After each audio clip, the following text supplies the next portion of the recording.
perkenalkan dari kelompok 3, saya Nadira Ajura dan rekan saya Anggun, Bintang akan mempresentasikan materi tentang transmigrasi di masa Orde Baru.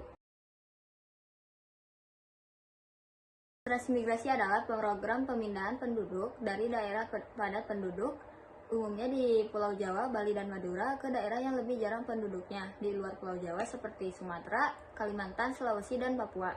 Program ini telah dimulai sejak masa kolonial Belanda, tetapi semakin diperluas dan difokuskan selama masa Orde Baru di bawah pemerintahan Presiden Soeharto. Tujuan utama dari program transmigrasi adalah 1. Ekonomi, mengurangi pengangguran dan kemiskinan di daerah yang padat penduduk. 2. Pembangunan, memanfaatkan lahan kosong untuk pertanian dan mempercepat pembangunan daerah terpencil. 3. Politik, mengintegrasikan wilayah-wilayah Indonesia secara demografis dan sosial budaya untuk memperkuat kesatuan nasional. 4. Lingkungan, mengurangi tekanan ekologis akibat kepadatan penduduk di Pulau Jawa. Pelaksanaan transmigrasi pada masa Orde Baru.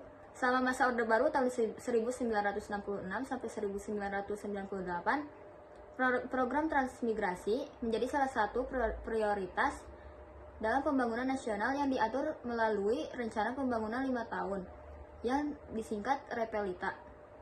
Beberapa hal yang menonjol adalah 1. Peningkatan skala besar. Program ini memindahkan jutaan orang, terutama dari Pulau Jawa, Bali, dan Madura. 2. Dukungan pemerintah. Pemerintah menyediakan lahan, bibit, rumah, dan fasilitas dasar seperti pendidikan, kesehatan, dan infrastruktur. 3. Pembukaan lahan baru. Transmigrasi seringkali dikaitkan dengan pembukaan lahan pertanian di daerah tujuan. Dampak positif transmigrasi adalah 1. Pengurangan kepadatan penduduk, membantu mengurangi tekanan di Pulau Jawa dan daerah padat lainnya. 2. Peningkatan ekonomi daerah, memajukan daerah tujuan transmigrasi melalui pembangunan infrastruktur dan aktivitas ekonomi baru. 3. Pemerataan pembangunan, membantu integrasi nasional dengan memperluas akses ke wilayah terpencil. Dampak negatif transmigrasi. Dampak negatif transmigrasi yaitu 1. Konflik sosial dan budaya.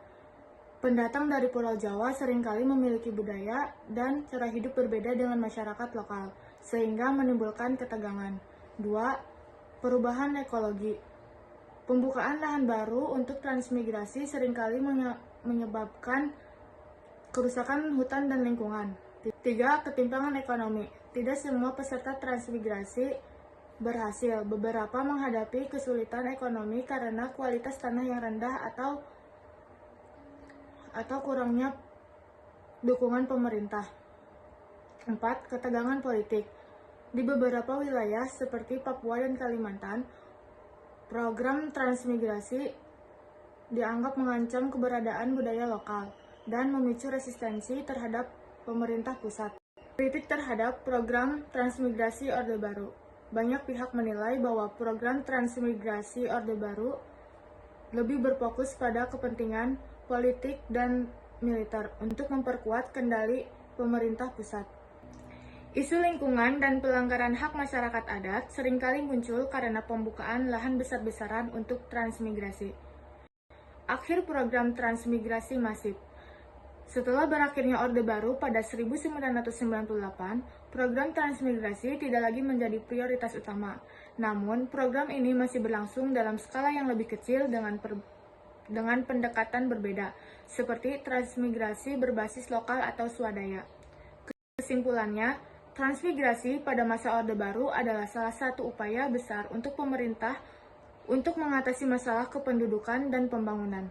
Meskipun membawa beberapa manfaat, program ini juga menimbulkan dampak negatif yang kompleks, baik dari segi sosial, ekonomi, maupun lingkungan.